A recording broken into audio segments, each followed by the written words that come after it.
un grupo de personas, conforme a la enseñanza de nuestro Señor Jesucristo, que por sus características, dice nuestro Señor Jesucristo, son la sal de la tierra y son la luz del mundo. Son exactamente las personas que Dios ha elegido y que ha ido preparando y que estará preparando de manera progresiva para representarle en la tierra, para mostrar el camino, para ser guías en la sociedad de actitud, de conducta, de principios, de carácter. Y nos referimos precisamente a esas 8 características que hemos estado enseñando a lo largo de varios meses. Los humildes,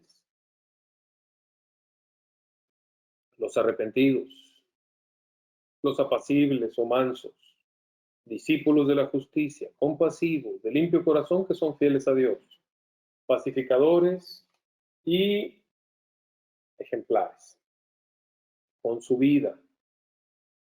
Que insisto, perdón porque lo repita tantas veces, pero no son personas perfectas, son personas que a pesar de sus imperfecciones,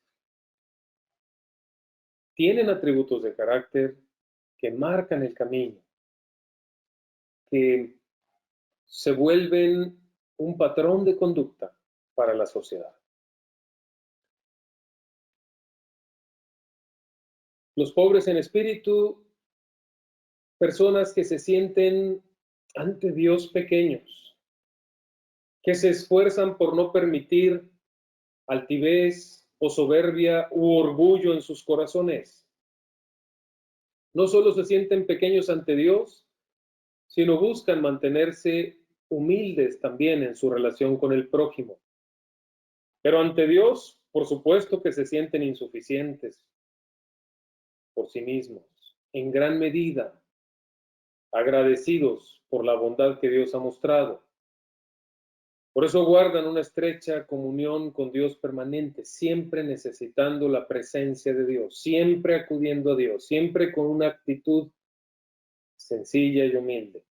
Son los que no ponen su corazón en las riquezas o bienes terrenales de este mundo, aun cuando las pudieran disfrutar. Pueden vivir en su corazón o emocionalmente desprendidos de lo temporal, contentos, como lo dijo Pablo, tanto en la abundancia como en la escasez. Son quienes cuando llegan a tener cualquier tipo de prosperidad o riqueza de este mundo, están dispuestos como Job a bendecir a Dios, no solo porque se las ha dado, también bendecir a Dios si en su plan eterno y en su inteligencia suprema se los llega a quitar.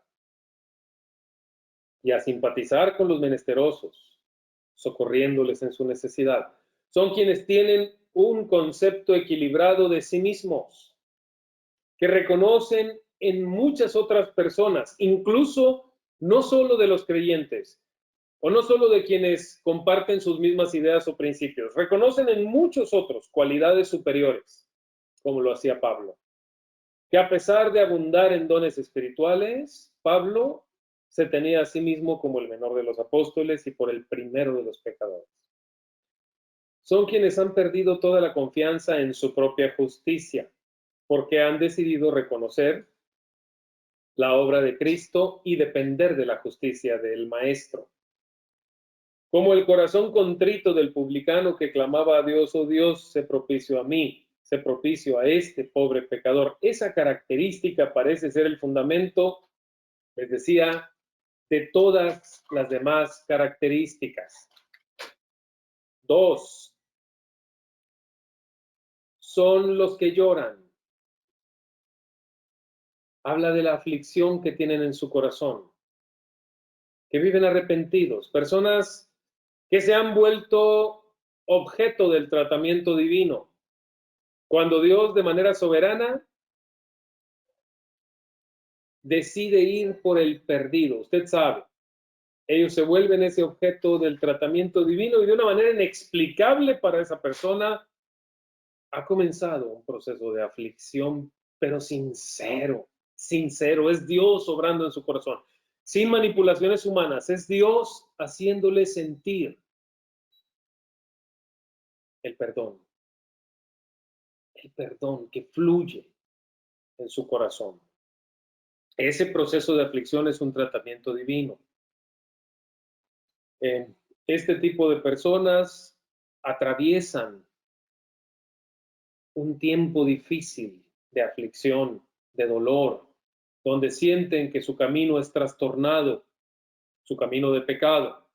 Y de una manera progresiva Dios usa personas y circunstancias para que comiencen a sentirse más estrechos los pasos como pecadores, día con día, semana con semana, por medio de diferentes desencantos. Dios produce una creciente aflicción en el alma que nada la puede sanar, nada de orden terrenal, ninguno de los momentos del pasado, ninguna persona, no hay nada excepto la mismísima presencia de Dios que le permite sentir poco a poco paz. En cuanto el pecador inexplicablemente cambia su actitud hacia Dios y comienza a buscarle con toda sinceridad. Ahí se empieza a dar el arrepentimiento, fluye un arrepentimiento verdadero. Ahí viene el perdón de Dios con una reconciliación y restauración del alma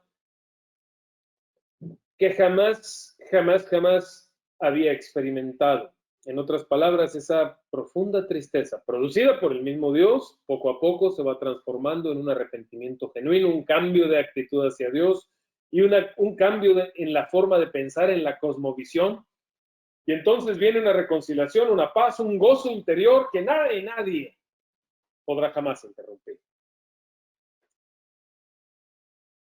¿Cuántos de ustedes pueden reconocer en sus vidas ese momento donde inexplicablemente se empezó a dar un tipo de aflicción en el alma que poco a poco les hizo reconocer su condición de pecadores ante Dios?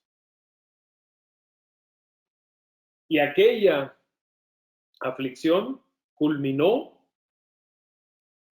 con una paz tan grande, con una confianza que tampoco jamás habían experimentado, porque ahora ya se cuenta con el perdón de Dios. 3. Los mansos. Los que desarrollan esa capacidad de responder como Cristo lo hacía ante cualquier adversidad, incluso cualquier provocación. En silencio, cuando el silencio conlleva la paz, o bien una respuesta suave, porque esa sería la mejor manera de demostrar la razón. Son los que desarrollan una paciencia admirable y logran mantenerse dueños de sí mismos. Tienen muy claros sus principios y sus objetivos en la vida, de tal manera que nada les hace desistir, ni las circunstancias, ni las pruebas, ni las provocaciones. Y ustedes saben, hermanos, que esto no significa debilidad, lo hemos dicho. Hay personas que aparentan una supuesta mansedumbre cuando lo que realmente tienen es miedo. Aquí no aplica. La cobardía no es mansedumbre, lo hemos enseñado. Y hablamos de la mansedumbre que incluso es puesta a prueba, justo cuando está en nuestro poder el reaccionar mal, el podernos vengar, el aplastar al prójimo, el explotar con nuestro carácter, el humillar a otro, la tendencia vengativa. Cuando tenemos superioridad y no inferioridad, es en esos justos momentos cuando se pone a prueba la mansedumbre del creyente, pero el resultado va a ser una actitud apacible. 4. Los que tienen hambre y sed de justicia. Que primero hemos dicho que esto no necesariamente significa ese deseo de que Dios haga justicia y ya no deje impune al ser humano que maltrata, humilla, se aprovecha o abusa de los demás. No, no. Hemos enseñado claramente que no se refiere a eso. A ver, hemos dicho, es cierto que se suscitan enormes injusticias en el mundo, en todas partes, y no tampoco significa que estaríamos de acuerdo con ellas. Y es cierto que los organismos creados para promover y establecer la justicia en la tierra, bueno, están corrompidos en su mayoría o debilitados hasta el punto de causar una percepción de impunidad de máximo riesgo. Pero también es cierto que Dios hará justicia porque Dios es el supremo rector del universo y como lo dice el Salmo 7, Dios es juez justo y hará justicia, en resumidas cuentas. Pero cada uno de nosotros también, hermanos míos, hemos participado de muchas maneras, decíamos, en algún tipo de injusticia. Por lo tanto, no es a eso a lo que Cristo se refiere, sino los que tienen hambre y sed de justicia se refiere, son las personas que anhelan imitar la justicia de Cristo, que desean vivir de manera ejemplar, practicando la moralidad bíblica, pero además saben que por sí mismos nunca podrían lograrlo, nunca se podrían justificar y nunca la podrían alcanzar, la justicia plena de Dios. Por lo tanto, reconocen su máxima dependencia de la obra expiatoria de Cristo ante Dios y han recibido la facultad de depender, de confiar en Dios y de creer en Él. Y también se refiere al anhelo tan grande del cristiano de estar cerca de Dios, de alimentarse espiritualmente de Dios, de escuchar su palabra, de inquirir en su palabra, de reflexionar en su palabra y escudriñarla hasta obtener cada vez una moralidad más alta. Entre más aumenta el conocimiento, mayor es la admiración que se tiene por Dios y entonces aumenta o se incrementa el anhelo de estar con Él. Dice nuestro Señor Jesucristo, serán saciados. 5. Habla de los compasivos. No tanto misericordiosos, sino compasivos. La traducción, les decía, de la Reina Valera 60. La más precisa, ¿verdad? Compasivos. No es la de la Reina Valera 60, perdón, sino de la Nueva Versión Internacional. La capacidad de perdonar. Si bien es cierto que nadie puede recibir el perdón de Dios si antes no está dispuesto a perdonar a su prójimo, la característica que menciona nuestro Señor Jesucristo de quienes son la sal de la tierra en este sentido como compasivos, no apunta precisamente al tema de la capacidad de perdonar. Sin duda veremos que en muchas circunstancias la podría incluir, les decía. Pero entonces, ¿a dónde apunta? Apunta mayormente a la compasión. Sí, mis hermanos, quienes no pueden dejar de detenerse al pasar para levantar al caído. Los que están dispuestos siempre a pagar el precio para ayudar a uno necesitado. Y no hablo en términos materiales estrictamente, sino espirituales, aunque también están dispuestos a gastar de lo material y a gastarse a sí mismos ayudando, me refiero a pagar el precio de tiempo y dedicación para aquellos que quieren saber de Dios. Y poníamos el ejemplo del buen samaritano, ¿lo recuerdan? Una tremenda alegoría de compasión. Sí, esta enseñanza aplica en todo, tanto en lo material como en lo espiritual. Sí, hay un gran número de personas que son capaces de mostrar compasión en lo terrenal, lo cual es muy loable, pero no necesariamente son la sal de la tierra o la luz del mundo, sino quienes siempre respiran esa compasión y siempre están dispuestos a ayudar en lo más importante, que es la comunión con Dios. Cuando más estarán ¿cuánto más, estarán dispuestos a apoyar en cualquier otro asunto si en lo más importante, que es la comunión con Dios, están dispuestos? Sí, claro, son quienes pueden ver más allá de una necesidad material en las personas, ver una necesidad espiritual con compasión. Como Cristo veía a las multitudes como ovejas que no tienen pastor. Bien, número 6, de limpio corazón, del griego kataros. ¿Sí? Y decíamos que a pesar de que la primera característica, humildad, es básica y fundamental para todas las demás, esta es la que refleja con mayor ímpetu, les decía yo, el carácter cristiano. En otras palabras, algunas personas pueden llegar a aparentar parcialmente, pues, las otras 5 características que he mencionado. Pero nadie puede aparentar, ni siquiera un poquito, la verdadera pureza del corazón del que ha nacido de nuevo. Nadie puede aparentar ni un poco eso, de quienes han atravesado por el tratamiento divino de la regeneración. ¿Sí?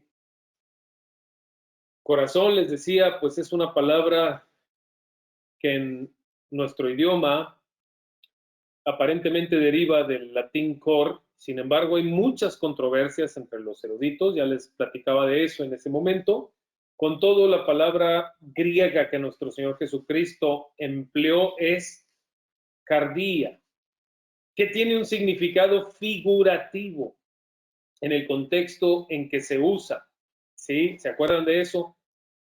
El 100% de las veces que en las escrituras se usa, ¿sí?, no refiriéndose al órgano físico, sino aplicado de maneras diversas a la mente, los pensamientos, los sentimientos, el ser interior, la cordura, el deseo, incluso usado para referir el centro de todo.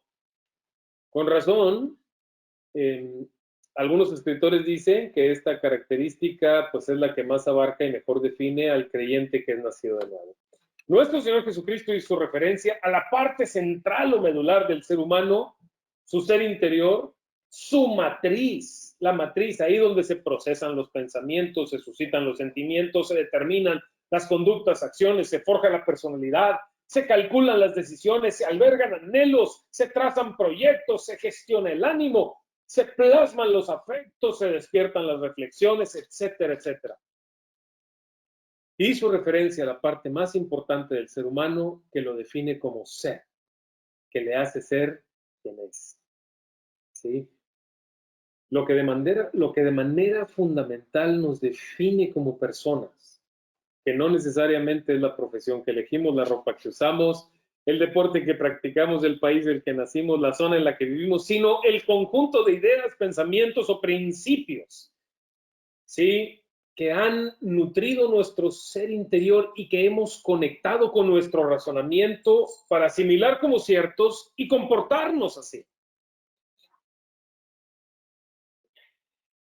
El cristiano se comporta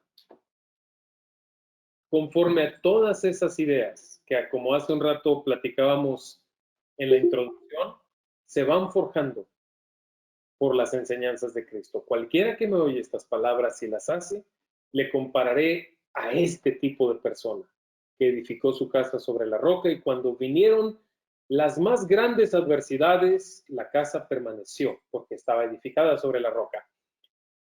El cristianismo es una forma de ser, no de comportarse. Cuando Dios interviene en una vida, no se dirige de manera superficial a su conducta, sino de manera tan profunda a transformar su ser. Cuando el ser interior es transformado, de manera automática cambian no solo la conducta, también las motivaciones, las actitudes, los deseos, incluso las palabras y conversaciones de esa persona. Entonces, un corazón limpio es la característica de la que habla nuestro Señor Jesucristo. Usamos aquella alegoría, ¿se acuerdan del oro? El que es más puro, ¿verdad? 24 quilates, que no tiene mezclas, sin mezclas.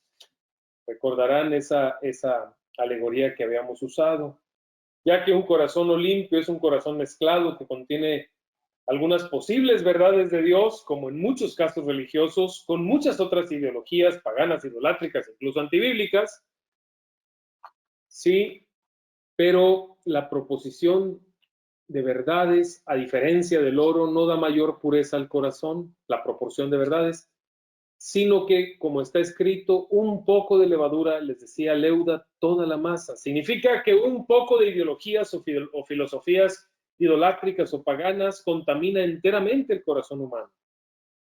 ¿Sí? Las tendencias a buscar más, o primero lo terrenal que lo eterno, suelen posicionarse en el centro del ser humano para afectar todo su ser, como lo hemos dicho. ¿Sí? De ahí que los anhelos, los sueños, las pasiones de la mayoría de los seres humanos van relacionados con dinero, con fama, con poder, con estatus y comodidad. Y luego platicamos de una serie de versículos para demostrarlo.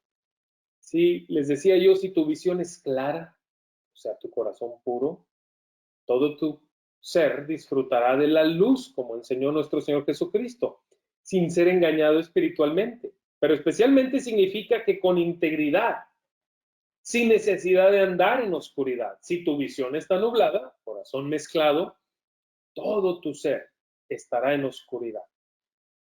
Y eso significa que caminarás siempre sin saber lo que te espera más allá, y especialmente significa que caminarás sin integridad, siempre con la necesidad de ocultar algunos aspectos de tu vida y viviendo a oscuras. Y ahí es donde viene la gran pregunta: ¿cómo saber la condición de mi corazón? ¿Recuerdan? ¿Cómo evaluar un corazón? Si tengo un corazón limpio o no. ¿Sí? ¿De dónde puedo sacar una reflexión tan profunda como esas? Nuestro Señor Jesucristo dice que los de corazón limpio son muy felices. Un corazón sin mezcla, un honesto, sencillo, íntegro, que va en una sola dirección. Como dice esta alegoría de la Escritura, un corazón circuncidado en Romanos capítulo 2, es un corazón que ha sido tratado por Dios hasta quedar libre de mezclas, libre de idolatrías, que ha puesto a Dios en primer lugar, en el centro de su ser. Son aquellos que buscan primeramente el reino de Dios y su justicia, mientras que se esfuerzan en lo terrenal de una manera natural, confiando en Dios. Son aquellos que ponen a Dios en primer lugar en todo en su vida entera. Son aquellas personas que están dispuestas a sacrificar lo terrenal por lo espiritual. Que lo primero que se preguntan es si están honrando a Dios. Que cada día tienen la inquietud de saber si su vida honra a Dios, si sus pensamientos honran a Dios, si su manera de hablar honra a Dios, si sus decisiones están honrando a Dios. Recuerden que Dios escudriña la mente y el corazón, Apocalipsis 2:23. Los de corazón limpio son los que, como dice la Escritura, son santificados. Y si alguien es sincero, como el creyente suele serlo, todavía podría preguntarse: ¿y qué hay de los aspectos de mi vida o de mi corazón con los que todavía tengo inquietudes? ¿Con qué limpiará el joven su camino? Salmo 119, del 9 al 11, con la palabra de Dios. Son personas que bendicen al hablar, que hablan con rectitud, con paciencia, con justicia, con misericordia, con amor, con compasión. Son prudentes. Sí, son personas que moderan sus palabras, sus actitudes, sus acciones. En otras palabras, que buscan honrar a Dios o glorificar a Dios con su manera de hablar, glorificar a Dios con su actitud, glorificar a Dios con sus acciones, glorificar a Dios con sus motivaciones, que sus deseos y planes tienen que estar alineados con la gloria de Dios, que sus anhelos y pasiones tienen que estar alineados con la gloria de Dios. Bienaventurados los de limpio corazón, porque ellos verán a Dios. 7. Los pacificadores. Ellos serán llamados hijos de Dios. Y son personas que están dispuestos a intervenir promoviendo la paz. No es la persona pasiva que no hace nada ante el conflicto, sino es la persona que está sumamente interesada en promover la paz, y especialmente la paz entre Dios y los hombres. Los pacificadores. 8. Los perseguidos por causa de su vida justa, de los que tanto hablamos en la recta final. Personas que, por supuesto, pueden haber sido atacados en su manera de vivir, con opresiones, con escarnios, incluso con calumnias o aún con pérdidas terrenales o su propia vida. Pero nunca jamás van a darle la espalda a las convicciones más firmes que hoy les hacen ser quien son, seguidores de Cristo. Están dispuestos a sellar lo que han creído, aún con el precio del sacrificio. Con las características en creciente desarrollo de honestidad, compromiso, honradez, disciplina, benignidad, veracidad, fidelidad, humildad, solidaridad, amabilidad, mansedumbre, sensibilidad, compasión, pureza, bondad, paciencia, templanza. ¿Quiénes son los perseguidos de los que Cristo habla? Personas honorables, personas que por su vida justa, precisamente, sin desearlo, sin calcularlo, aún sin buscarlo, muchas veces afectan a otros que viven de manera injusta o sin practicar la justicia porque se sienten afectados, este tipo de personas, con el ejemplo de ellos. Y les poníamos el ejemplo de cuando alguien llega a un grupo determinado y comienza a vivir o a practicar con honestidad su trabajo cuando las demás personas no lo hacen, inmediatamente salta a la vista. Es como la luz que ilumina en medio de la oscuridad y se empiezan a ver los defectos de los demás. La gente que no quiere caminar con Dios o que no quiere buscar o practicar la justicia se va a sentir evidentemente afectada. Pero también insistíamos mucho que no son personas, los perseguidos, por su vida reprochable, por altilocuencia, por deshonestidad, por pereza, por chismoso, por presuntuoso, por imprudente, entrometido, pusilánime, etcétera, sino precisamente por practicar la vida justa, a la que no está dispuesto a renunciar, ni siquiera por el precio de la sangre. Y entonces, Pablo expresa su enorme deseo de llegar a ser semejante a Cristo en su muerte. Pablo dice, si morimos con Él, también viviremos con Él. Si sufrimos con Él, también reinaremos con Él. Si le negaremos, Él también nos negará. Moisés escogió ser perseguido con el pueblo de Dios antes que gozar de los deleites del pecado, lejos de Dios. El apóstol Santiago dice que debemos tomar como ejemplo de aflicción y de paciencia la vida de los profetas, que fueron perseguidos por decidir representar a Dios. Los apóstoles fueron azotados y salieron de la presencia de aquel concilio gozosos, porque los consideraron dignos de padecer persecución por causa del nombre de Cristo. En todo este tipo de situaciones, incluida la persecución, dice Pablo en Romanos 8:36, somos más que vencedores. Jesús nos advirtió que seríamos aborrecidos por causa de su nombre, que el que se enfoque más en su propia vida la perdería eternamente, pero el que la pierda por causa de Cristo eternamente la hallará. Que cualquiera que haya dejado cualquier cosa terrenal, incluso bienes o su propia casa, sí recibirá 100 veces más lo que ha dejado y heredará la vida eterna a pesar de su aflicción. Y también dice el apóstol Pablo que a ustedes se les ha concedido no solo creer en Cristo, sino también sufrir por Él. Entonces, concluimos, hermanos, son personas que tienen un enfoque para vivir diferente. Cada día, antes de iniciarlo, se enfocan en el llamado de Dios para ser la sal de la tierra, para ser la luz del mundo, que siguen luchando contra sus defectos, que no se desaniman a pesar de que todavía se ven muestras de humanidad defectuosa, muestras de moralidad caída, pero se esmeran mucho por permanecer humildes, arrepentidos, mansos o apacibles, discípulos de la justicia, anhelando practicar la justicia y representarla, compasivos, fieles a Dios con un corazón limpio, pacificadores y ejemplares. Amén. Padre, te damos gracias. Cuán grande ha sido tu bondad y misericordia. Qué maravillosa la obra de gracia de tu Hijo Jesucristo para habernos alcanzado, Señor, elegido, y para enviarnos hoy como representantes tuyos a la sociedad en la que vivimos, como sal de la tierra y luz del mundo.